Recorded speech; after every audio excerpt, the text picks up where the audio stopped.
Yo, this is Terrell from Hall of Fame, D-Line, and wherever else. And these are bully rants. This topic is actually a topic that's come up several times, and it's on, I guess, the education of knowing how to handle your dog. Not just in the ring, but in general. And I think at first it starts off, some people are fans of Cesar Millan, and he's great in understanding the psychology of a dog. Far too many times when we're at shows and different things, you see people who have their dog in the ring and they drag the dog around the ring, or you can see the dog's natural body posture, that his tail gets tucked. Some of them growl and bark a little, you know, out of fear. Sometimes they're just an aggressive dog. But you can tell that these people haven't really worked with the dog a lot, and some people hit the dog a lot. You know, when you see the dog constantly cringing down or blinking. And you know, to be honest, that's not the way to go when you're working with your dog. You have to understand your dog's you know, the way your dog thinks. And pretty much, especially if you're going to show the dog, you have to work with that dog in a show manner. For one, the dog needs to be socialized and get used to the conditions of doing this with other people around and other dogs around. So I like to take the dogs to the stores, you know, pet stores, and walk them around so they can see people and they can be around other dogs, and they start to get a comfort level of having commotion in the surroundings. Second of all is make the thing fun for the dogs. You know, whatever activity you want them to do, let them know that it's a good thing. Even if I tell you to sit, understand that it's a good thing if you sit when I tell you to sit. You don't have to strike the dog if the dog doesn't sit. You just got to keep on working with him and get him to understand that, and finally get him to sit down.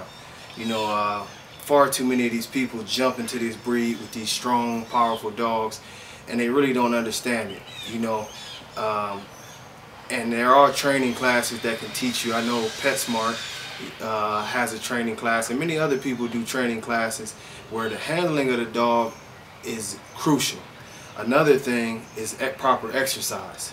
You know, and this is all about show dogs. We could go on and on forever as far as basic obedience, which I do training and that stuff too. But you know, as far as a show dog go, another problem I see is that I can tell a lot of these dogs are kennel dogs. If you leave that dog in the kennel for 2 or 3 months, and the only time you're really whipping him out is to take him to a show and you wash him up real quick and you try to put him in there. For one, his physical strength is not going to be where it needs to be to hold a proper stack, you know, and then for two, his mental psyche is going to be a lot different because they become accustomed to the cage.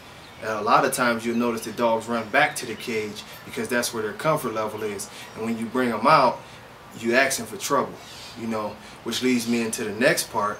If you have one of these dogs that you know is not good around other dogs or around other people, leave that dog at home.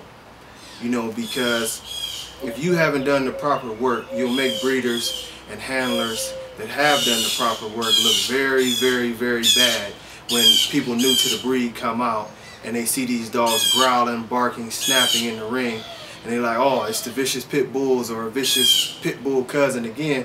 And we all know that these dogs, a lot of them have very, very good personalities and pretty much are being abused. And it's more than one way to abuse a dog. Neglect and just buying dogs because you think you're going to get rich and never spending good time with them. That's abuse. You know, would you want to be thrown in a cage for 23 hours out of the day, sometime a whole week, and all somebody does is throw you food?